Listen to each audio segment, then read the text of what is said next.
should just like freeze, go like, everything. Wait, you're frozen. We're so Here we dumb. go. We're so dumb. Sunday leftovers. Some leftovers. November 1st edition.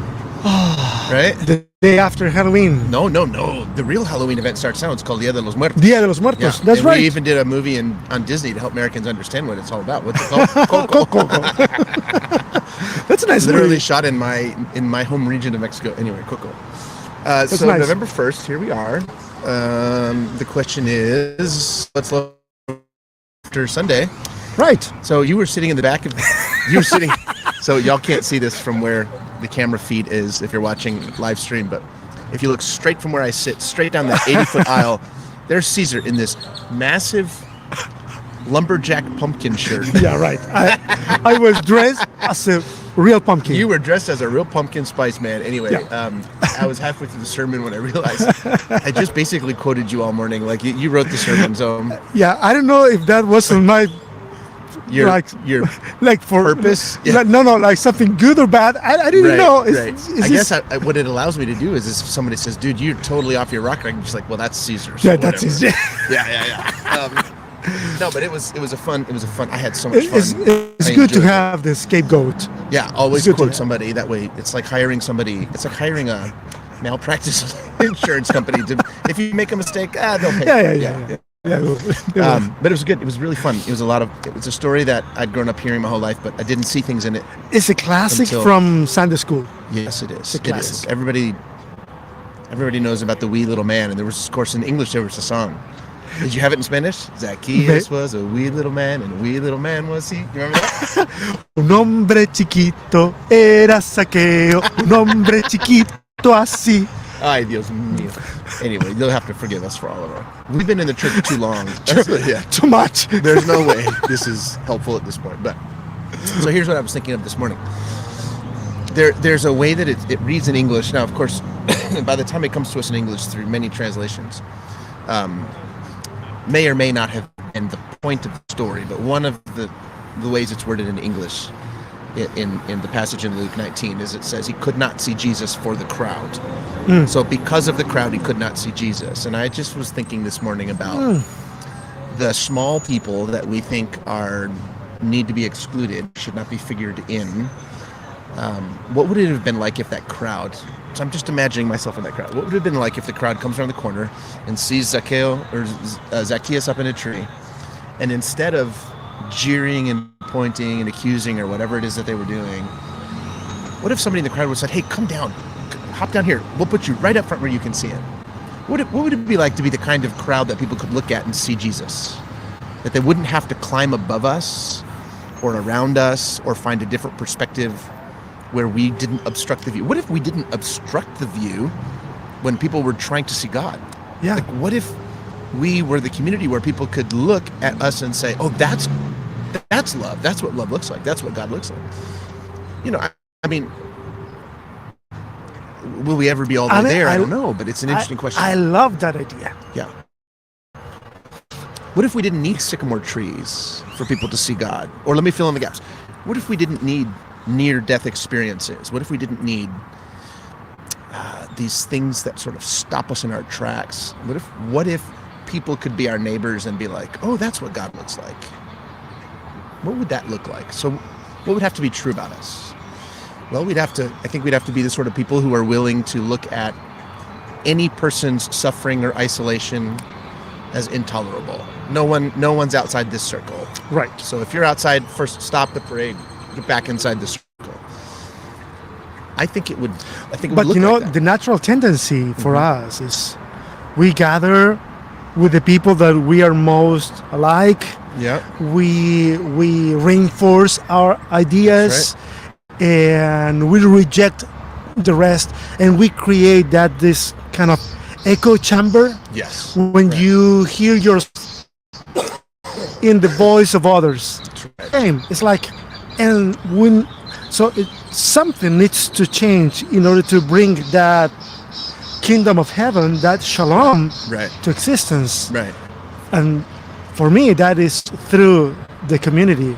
So, Yeah, see, that's why I don't even like the language kingdom of heaven anymore, because that implies somebody in charge enforcing the rule. I much prefer Omerchu's concept of a circle of empowerment. And of course, he relates that to I like Aramaic. it. And by the time that Aramaic concept that Jesus spoke becomes a Greek concept, they opt for the kingdom of heaven because, of course, now they need to be playing in the arena of Greek mythology.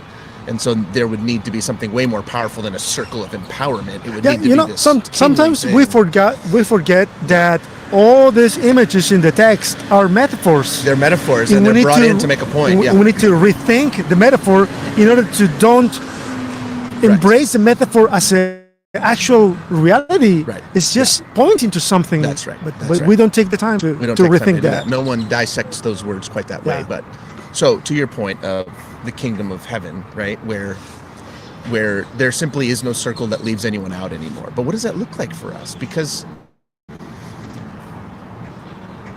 we love well the people who others don't. But what we've not begun to really love well are people who are just hateful. We don't love hateful people very well.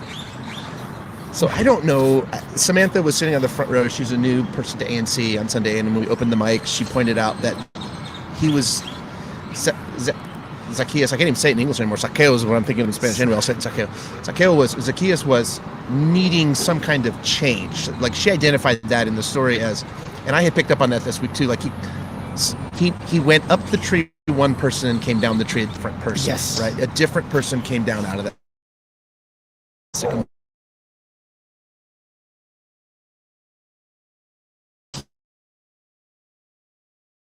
Or nasty. We know. Yeah, it's come back. We know the crowd was in a bad mood by Luke's response, as they were, and all the crowd was upset. Does he not know that this is a sinner, right? And so, what would it be like to bring in hateful people? And if you were to simply say, look, we are going to work to decrease the isolation, or decrease the reality of anyone's isolation. We're going to work to do that. The first people that we have to look at are the people who hate us. The misfits, and those who are struggling, and those who wonder, and those who wander, and those who don't fit anywhere, they fit. Super easy, they fit. What doesn't fit, and what we have very few people that represent, what doesn't show up much in our communities, people who have very strong ideas that we're wrong. And I don't know if that's what community means now. Yeah.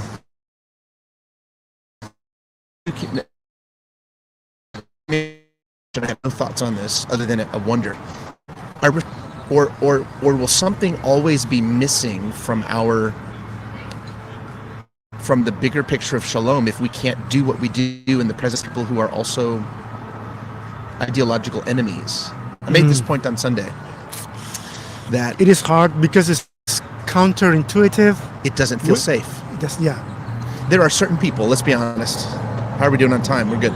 There are certain people that I will not let have access to the microphone in front of our people because they're not safe. Yeah, it is not safe. That's right. So am I being hateful? I don't know.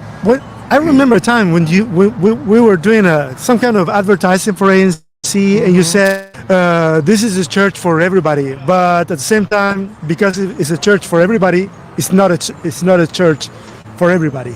Right. Because there's people that can't handle everybody. everybody. They don't want to be with that everybody. reality. Right. You know, and so for me, it's not about if you are left wing or right wing, or you are conservative or you are progressive. For me, is are you willing to sit at the same table and trying to create an atmosphere of communion? Yeah. In spite of our differences, So could are we? Could we sit and be focused at least for a while in the Right. things that connect us? So okay. So here's what I can say. Yes, with progressive people.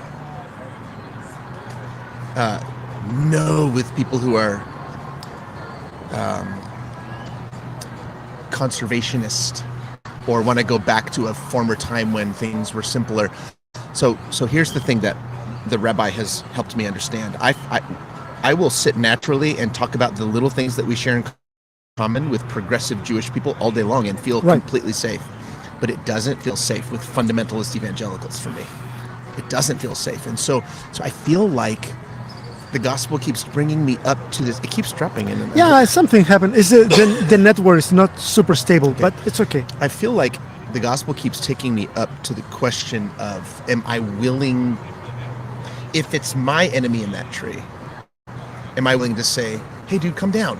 We'll let you stand up front so you can have a good view. Or am I going to be will I need the same rebuke from Jesus that the crowd got, which is essentially, stop. This includes him too. He's a son of David, son of Abraham too. Because that was no small rebuke given to the friends of Jesus in that time. Right. This would have been a really disruptive message. Stop. I'm going to pick public enemy number 1, and we are going to have a party in his house tonight. And I just wonder about myself. What is my obligation to people who think we are crazy? I mean, try to put myself, sometimes myself in Zaccheaus. Mm-hmm. Sometimes I see myself in the crowd, Mm-hmm. having that attitude. Sometimes I see myself in Jesus, or at least the challenge in Jesus. Yeah. And the hard part for me, Mm-hmm. I don't want to sound like super holy, not at all. The hard part for me is trying to be like Jesus in that situation. Yeah. Because he is taking the rebuke, he's taking the rechazo, how do you say rechazo? The rejection. The rejection from the crowd that is pointing to Zaccheaus, and he redirect all of that Back to himself. back to himself. Yeah. So are we willing to take the rejection of the people in order to be hope for someone else, for someone like Zaccheaus? Such a good question. Are we willing to do that? Because we all the time we try to take care of our reputation, Yeah. and sometimes for a lot of people, reputation maybe is the most important thing. It is the most important thing for us as ambassadors of the gospel, sort of saying. Which is why I think what I see now is that what it means to be like Christ in a crowd is to tolerate no one's being isolated. No one's isolation. The tragedy that day was not that Jesus was having a party at the house of a sinner. The tragedy was that this man lived in isolation from his own culture, and that was acceptable to people. Yeah. I said that very clearly, and I feel like this is really true. Most of us grew up not in churches that were shaped around the message of Jesus. Most of us grew up in religious ideologies in which certain people were outcast for a reason, and one of the things that kept us together was our common hatred of certain people. Yes. Okay? If that's It's not like acceptable the anymore, common enemy. that's right, common public enemy. Yeah. You For go us all the way to- back to the 80s. For us, it could have been when we began in church, many, many, many years ago. People who looked at music in church as a problem, those were our enemies. So Yeah. we started new churches where music was central, right? And then not only music, but good music and charismatic music and loud music and then eventually actually quality music, which the first 20 years, it wasn't even quality. You get my point. But what creates a coalition is a common enemy. But we've moved past that now with Jesus. We cannot just be a movement with a common enemy. So what does this mean? And I mean this when I say this. I have no idea, except it's terrifying. When you talk about the common enemy, keep to my mind, the gospel put that accent on Pharisees and Sadducees when they get together to condemn Jesus. Or Pilate and Herod, they were like in the fight and they come together and the same thing. So for me, that's evil. Yeah. When you create harmony, when you create unity Among those hated people. yeah. Yeah. So the fact that I've been saying this now for months, the Pharisees are not the common enemy. No. Well, if they were the common enemy, why did Jesus spend so much time explaining things to Pharisees? Yeah. He loved them just as much as anyone else. Here's the reality with Jesus, and here's the terrifying thing about Jesus among all the mystics. This is why Jesus, to me, is still the one I see most clearly in the crowd of mystics. There is no enemies in the world of Jesus. And I remember a conversation I had years ago with somebody at ANC, and we're like, that's wrong, that's not fair, you've lost your bearings, that can't possibly be true. The more I walk forward in the direction of this wily rabbi, who I don't know that any of us have really understood yet, the more I'm convinced the point of all of this is there is no more isolation. No. And so I struggled with this concept in the sermon, and I tightened the screw up and thought I'm going to get in trouble, so I backed the screw down a little bit to not get dinged for this. But I'm not sure Jesus even came to solve isolation. I think he came to remind us that isolation is mythology.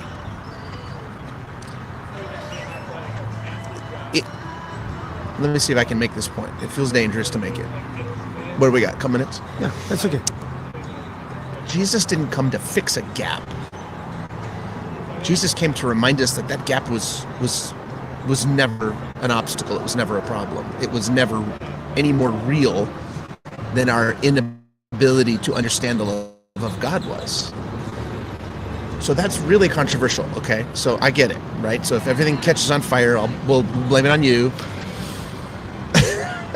But I'm the scapegoat. Did Jesus come to literally forgive Zaccheaus, or did Jesus come to pull him out of a tree and put him back among his people? I think isolation, felt or real, receives the same treatment from the love of God, which is come back to the middle, come back to the center, come back to the circle. It's reconciliation. That's it. And I don't know that we don't have a good track record of understanding about Jesus. I wonder what our Jewish brothers and sisters might be able to add to that for us. You and I last week had a fun conversation with an atheist who was sitting a couple tables over from our last Tuesday's broadcast. And after about 10 minutes of talking with this man, we disagree on nothing. We could drink coffee all day long until coffee becomes beer, until beer becomes pillows, and we start again tomorrow with coffee.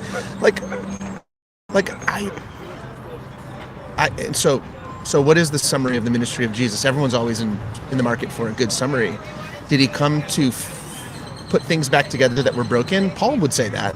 Or did he come to remind us that distance was never something real? It was all in our minds. It was all in the shameful ways we conceive of ourselves and God. Right.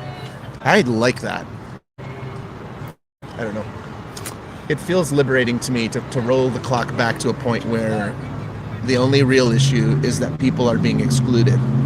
Okay, so when it comes to that, I think our church has done a decent job. And I'm proud of the people that we are. And I'm all very aware that there are still huge gaps that are not represented among our community. And I still do know that lots of us like to remind ourselves who we hate in common and feel we're good about that. And I'm feeling less and less good about that. I don't feel like that will last very long in the light of the gospel of Jesus. I think the light will shine on that too. And I think all circles will fall, all walls will fall, all distinctions will fall. I think the writers of the New Testament glimpsed it in tiny bits, but they couldn't have seen it. And we won't see it in its completion either, but it seems important. So in order to thrive, we have to focus who's being left out right now. Right. Who's being left out right now? How do we move? Oh, how do we not need? How do we build a world in which people don't need sycamore trees to see Jesus? Yeah.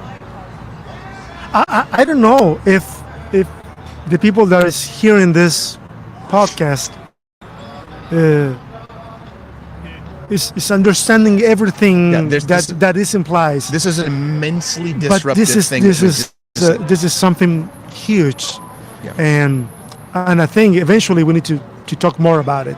Yeah. So we already started talking about Advent this morning. We're talking. So good things coming. Yeah. Big ideas coming. It's always good to be here with you guys. It's also freezing.